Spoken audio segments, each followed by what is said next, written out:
अगर इसी बुलडोजर से मेरा विरमगांव अच्छा और बेहतर बन सकता है तो बुलडोजर चलाएंगे। जब योगी आदित्यनाथ जी यहाँ पर आए, और हम सब जानते हैं कि उत्तर प्रदेश में जिस तरह से योगी आदित्यनाथ जी ने सुशासन स्थापित किया है, सुरक्षा स्थापित की है, जो लोग फ्री की बात करते हैं ना, वो निकम्मे बनाने की बात करते हैं। हमारे यहाँ का नौजवान फ्री में कुछ नहीं लेना चाहता, अपने बाहुबल के दम पे लेना चाहता है। पहले कांग्रेस जोड़ लेना चाहिए, बाद में भारत जोड़े, कोई दिक्कत नहीं। राम मंदिर पर स्टैंड नहीं क्लियर किया, धारा 370 हटाई गई कश्मीर से, हमारे पंडितों को वहाँ सुरक्षा मिली, तो कांग्रेस को अपना स्टैंड क्लियर करना चाहिए था, क्यों नहीं किया? कि हमारे घर में जब शादी होती है तो बुआ सबसे पहले विरोध करती है, लेकिन फिर भी शादी तो करते हैं ना बुआ को मना के।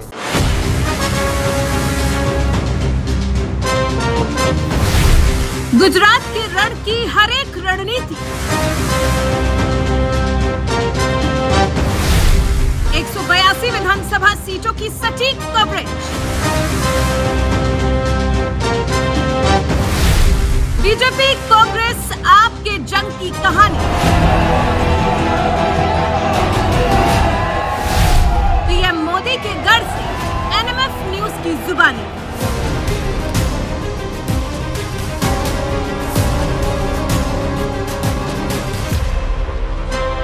गुजरात का साहिब कौन?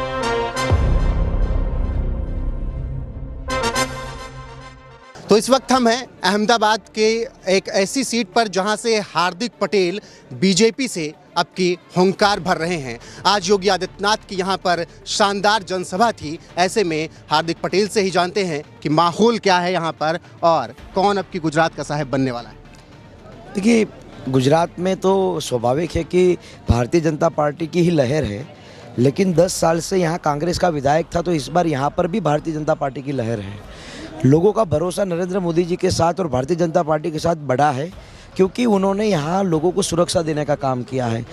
भारतीय जनता पार्टी ने यहाँ पर सुशासन स्थापित करने का काम किया है, और भारतीय जनता पार्टी ने मेरे इस प्यारे गुजरात में राम राज्य स्थापित करने का काम किया है।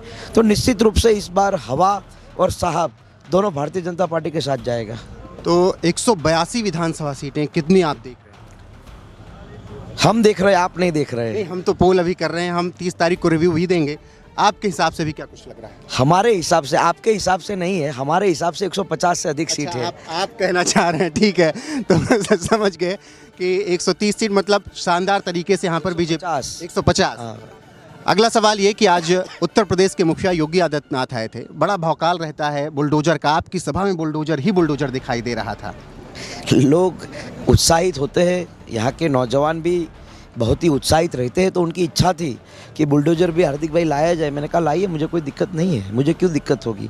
अगर इसी बुलडोजर से मेरा विरमगांव अच्छा और बेहतर बन सकता है तो बुलडोजर चलाएंगे। तो कई नौजवान 6-7 बुलडोजर लेकर आए, हर बुलडोजर पर भगवा छाया हुआ था। तो निश्चित रूप से यहाँ के नौजवानों में एक गजब का उत्साह दिख रहा है कि जब योगी आदित्यनाथ जी यहाँ पर आए, और हम सब जानते हैं कि उत्तर प्रदेश में जिस तरह से योगी आदित्यनाथ जी ने सुशासन स्थापित किया है, सुरक्षा स्थापित की है, तो लोगों में एक उत्साह ये भी था कि योगी आदित्यनाथ जी को देखना चाहिए। वो जिस तरह से हमारी संस्कृति की रक्षा के लिए काम करते हैं, तो उनसे मिलना चाहिए। तो काफ़ी नौजवान, मैंने छोटे छोटे बच्चों को देखा कि 2-2 किलोमीटर तक वो खुद योगी जी की बूमें निकाल रहा, आवाज़ें निकाल रहे थे। तो कहीं ना कहीं नौजवानों और छोटे बच्चों में भी उत्साह था, आपने महिलाओं का उत्साह भी देखा। तो ये उत्साह योगी जी के साथ जरूर है, कि साथ ही साथ विरमगांव में कुछ नया हो, विरमगांव नए विकास के पहिए पे चले, इसके लिए भी लोगों की इच्छाएं है कि इस बार विरमगांव में भारतीय जनता पार्टी का कमल गांधीनगर पहुँचे। हमने भी बच्चों से बात की, युवाओं से बात की उसी रैली के बाद, जनसभा के बाद। सबका यही कहना था कि योगी आदित्यनाथ के यहाँ चरण पड़ गए, हार्दिक की जीत तय हो गई।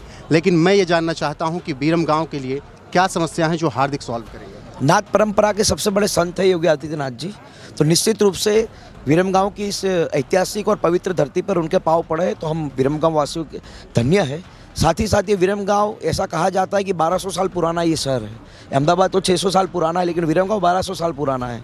यहाँ पर मुनसरी देवी ने, यानी कि मीनर देवी ने एक तालाब बनाया था, तो मेरा ये मानना है कि इस विरमगांव को नए सिरे से नए डेवलपमेंट के साथ मुझे आगे ले जाना है, जिसमें विरमगांव को ज़िला बनाना है, विरमगांव के शहरों को अहमदाबाद के तर्ज पे बनाना है, विरमगांव में अच्छे गार्डन्स होने चाहिए, कॉम्प्लेक्स होने चाहिए, स्पोर्ट्स कॉम्प्लेक्स, अच्छे आर्मी की ट्रेनिंग के लिए ग्राउंड्स होने चाहिए। अगर ये सब विरमगांव में बनेगा तो विरमगांव एक नई मुकाम के साथ आगे बढ़ेगा। साथ ही साथ यहाँ 2 तहसील लगती है, मांडल और देत्रोज। तो मांडल में 50 बेड की एक अच्छी सरकारी अत्यंत आधुनिक अस्पताल बने जहाँ पर लोगों की फ्री में सारवार हो। देत्रोज में अच्छे स्पोर्ट्स कॉम्प्लेक्स बने, वहाँ भी अस्पताल बने, वहाँ पर एपीएमसी यानी कि मंडी बने एक अच्छी सी। तो उसके लिए मेरे सपने, और हम और आप सब जानते हैं कि बिना विज़न कुछ नहीं हो सकता। मेरा विज़न है, मोदी जी का विज़न गुजरात के लिए था, देश के लिए है। मेरा विज़न मेरे इस तहसील और विधानसभा के लिए है।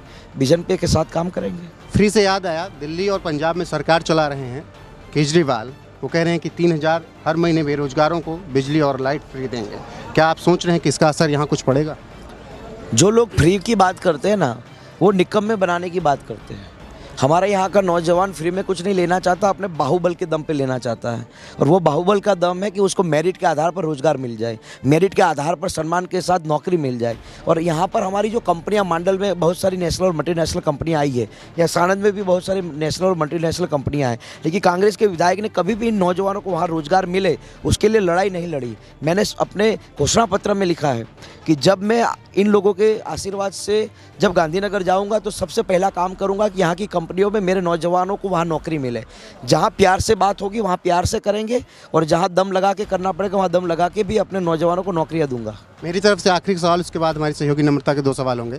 आखिरी सवाल ये है कि भारत जोड़ो यात्रा इस वक्त चल रही है, आपके कभी रिश्ते रहे हैं उस पार्टी से, क्या टेक है आपका राहुल गांधी और भारत जोड़ो यात्रा? उनको पहले कांग्रेस जोड़ लेना चाहिए, बाद में भारत जोड़े, कोई दिक्कत नहीं है।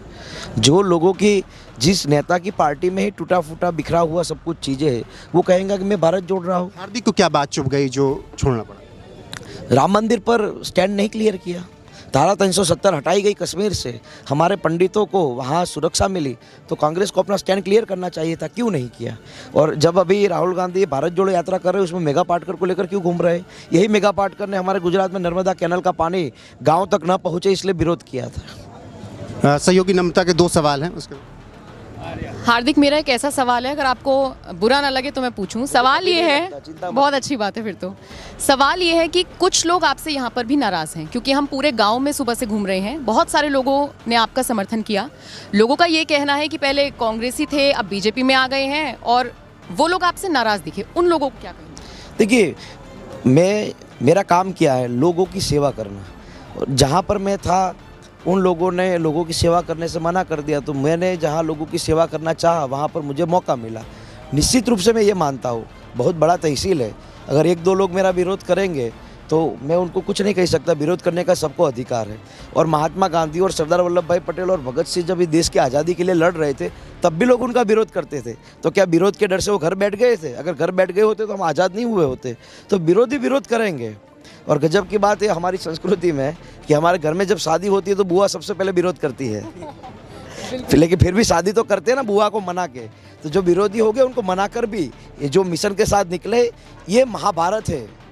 इस महाभारत में विरमगाम का विकास सबसे बड़ा लक्ष्यांक है, और इस महाभारत में अगर मैं अर्जुन हूँ तो इन सबको कृष्ण बनना पड़ेगा।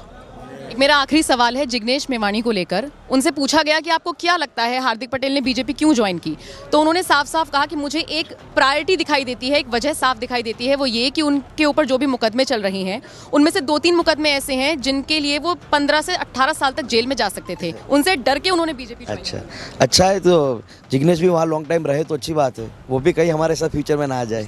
नहीं, उन्होंने साफ बोला है कि कोई भी आ जाए, जिग्नेश मेवाणी कभी बीजेपी नहीं जाए। नहीं तो क्या, तो उनको टुकड़े टुकड़े गैंग में रहना है? जो लोग देश को तोड़ने के काम करते हैं उनका समर्थन करना है। फ्यूचर में तो उनको अपना स्टैंड क्लियर करना पड़ेगा। और बात रही कि मुझ पर जो मुकदमे लगे हैं, मैंने तो लोगों की लड़ाई लड़ने के लिए मुझ पर मुकदमे लगे हैं। मुझ पर किसी लड़के की छेड़छाड़ करने का मुकदमा नहीं है। मुझ पर मुकदमे लगे हैं कि मैंने लोगों की लड़ाई के लिए बिना परमिशन भी रैली की है, उसके मुकदमे हैं। तो मैं तो वो अभी भी बोल रहा हूँ कि मेरे नौजवानों को अगर यहाँ की कंपनियाँ नौकरी नहीं देगी तो लड़के भी लाऊंगा नौकरियाँ, तब भी केस होंगे, मुझे कोई दिक्कत नहीं है। चलिए, बहुत बहुत शुक्रिया हमसे बात करने के लिए और बहुत शुभकामनाएं आपको।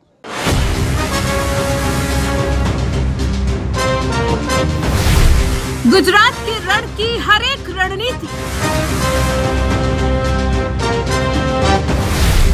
182 विधानसभा सीटों की सटीक कवरेज। बीजेपी कांग्रेस आपके जंग की कहानी। पीएम मोदी के गढ़ से एनएमएफ न्यूज की जुबानी।